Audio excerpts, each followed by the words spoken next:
যেগুলো বলেছি এই সরকার 2 বছর এখন হয়নি, 23 মাস মাত্র হয়েছে।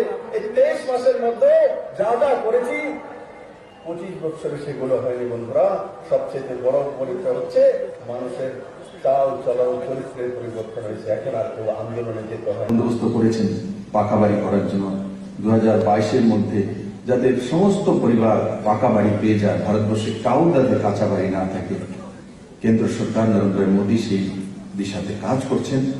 কিন্তু তবু আমি যেটা বলছি, যে কোনো পরিবারের যে কোনো ব্যক্তির জীবনে 3টা জায়গাতে সে পয়সাকে খরচা করবে, স্থির করে রাখে, বাজেট করে রাখে। একটা হচ্ছে ছেলে মেয়ের পড়াশোনার জন্য, দ্বিতীয় হচ্ছে নিজের একটা বাড়ি করার জন্য, তৃতীয় হচ্ছে যদি আমি অসুস্থ হয়ে পড়ি তো আমার চিকিৎসার জন্য ব্যাংকে 50,000 1 লাখ টাকা ডিপোজিট করে রাখা।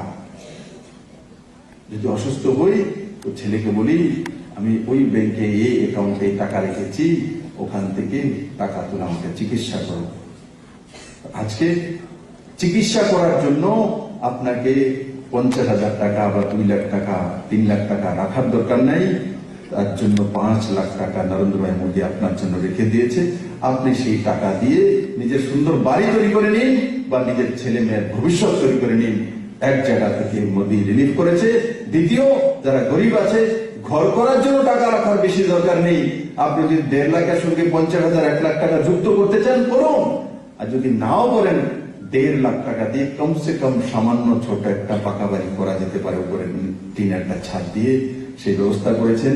মানে ঘরের ব্যবস্থার জন্য টাকা রাখতে হবে না, চিকিৎসার ব্যবস্থার জন্য রাখতে হবে না, পড়াশোনার জন্য রাখতে হবে। সেটার মধ্যেও নরেন্দ্র ভাই মোদী এবং ত্রিপুরা সরকার কাজ করছেন।